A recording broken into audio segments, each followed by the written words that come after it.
ओम नमो भगवते वासुदेवाय। आप सभी का साहित्य और अध्यात्म में एक बार पुनः स्वागत है।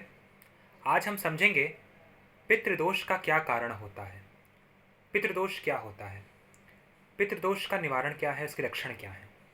देखिए, सबसे पहले समझते हैं पितृदोष क्या है।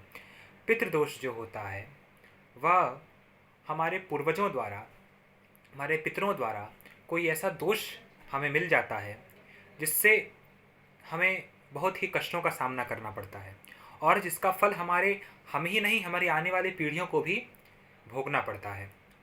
पितृदोष के क्या लक्षण हैं, पितृदोष क्यों होता है। कभी न कभी जाने अनजाने में हमसे हमारे पितरों का अनादर हो जाता है।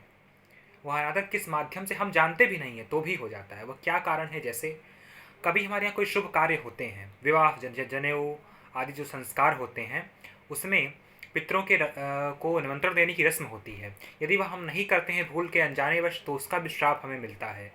कुल देवता का स्मरण न रखना, ये बहुत बड़ा एक, मैंने अपनी वीडियो में कुल देवता के बारे में संपूर्ण जानकारी दी है, आप चेक करें उसको।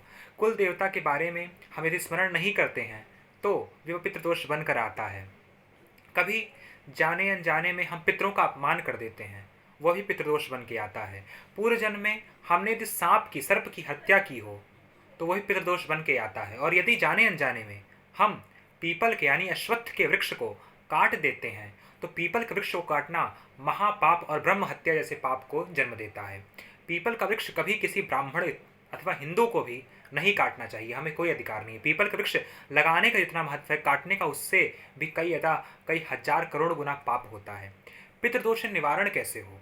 पितृदोष के बहुत से निवारण हैं। देखिए, पितृदोष जो होता है वह कभी समाप्त नहीं होता है, लेकिन वह धीरे धीरे कई हद तक कम हो जाता है और कम होते होते वह समाप्त हो जाता है।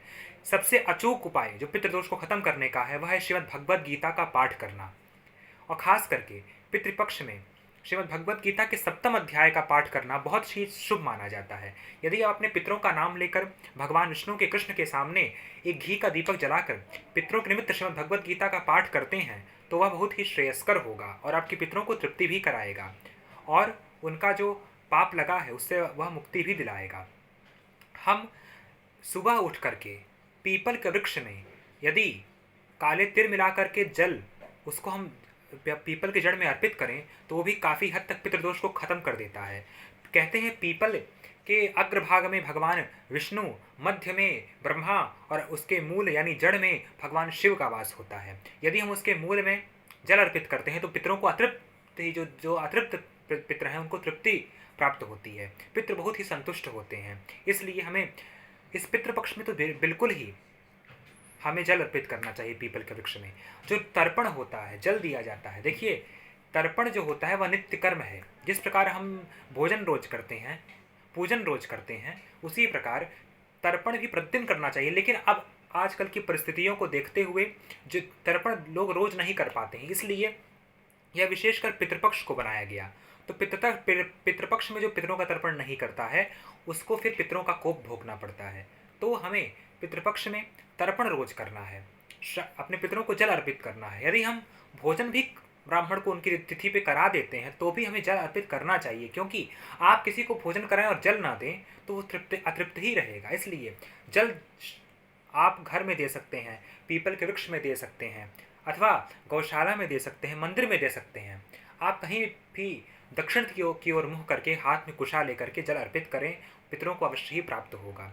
यदि कहा जाता है, यहाँ तक यह भी वर्णन शास्त्रों में आया है, जो पितरों को जल ना दे पाए वह दोनों हाथ उठा करके दक्षिण दिशा की ओर मुँह करके केवल थोड़े से जो एकदम निर्धन है, जिसके पास कोई धन नहीं है, केवल थोड़ी घास उठा करके गाय को खिला देता है तो श्राद्ध हो जाता है। यहाँ तक भी बोला गया है। लेकिन आपको कुछ उनकी तिथि पे कुछ न कुछ करना चाहिए। तिथि ज्ञात ना हो तो अवश्य तिथि को करें, लेकिन कुछ अवश्य करें। यदि आपने उनको स्थान गया जी अथवा श्री बद्रीनाथ धाम में दे दिया है तो भी आप उन्हें कुछ न कुछ अवश्य ही उनकी तिथि पे या तिथि ना ज्ञात हो तो अवश्य तिथि पे जरूर करें, वो आपके लिए ही बेहतर और श्रेयस्कर होगा।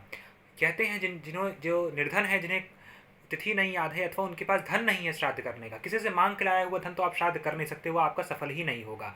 लेकिन आप उस दिन दक्षिण दिशा की ओर करके हाथ उठाकर रोकर अपने पितरों को पुकारते हैं कि हे पितृदेव, हमारे पास कुछ नहीं है, हमने आपके निमित्त केवल गऊ को वह दूर्वा ही अर्पित कर दी है, खिला दी है, तो पितर उससे भी संतुष्ट हो जाते हैं। लेकिन उस तिथि को आपको अवश्य ही कुछ ना कुछ करना है। विशेषकर श्रीमद् भगवद गीता के 7वें अध्याय का पाठ, जिसमें भगवान श्री कृष्ण ने अर्जुन को मोक्ष एवं स्वर्ग मृत्यु के बारे में बताया है, उसका पाठ करते हैं पितरों का नाम लेकर उनको, और उसका फल पितरों को समर्पित कर देते हैं, तो वह पितरों को अवश्य ही तृप्त करेगा। हो सके तो पूरे पितृपक्ष भर संपूर्ण श्रीमद् भगवद गीता का पाठ करें, मेरा आपसे आग्रह है। और पितरों से बार बार क्षमा मांगे, जो गलती हो उसकी क्षमा मांगे, उनके चित्रों पर पुष्पांजलि माला अर्पित करें, और नियमित रूप से दीपदान पीपल के वृक्ष में अवश्य करें, वह दीप पितरों को प्राप्त होता है। जल अवश्य दें, उनकी तिथि में ब्राह्मण को भोजन अवश्य ही अवश्य कराएं, मेरा आपसे आग्रह है। और आप पितृदोष से, इससे आपका पितृदोष समाप्त हो जाएगा, मैं यही कामना करता हूँ। धन्यवाद।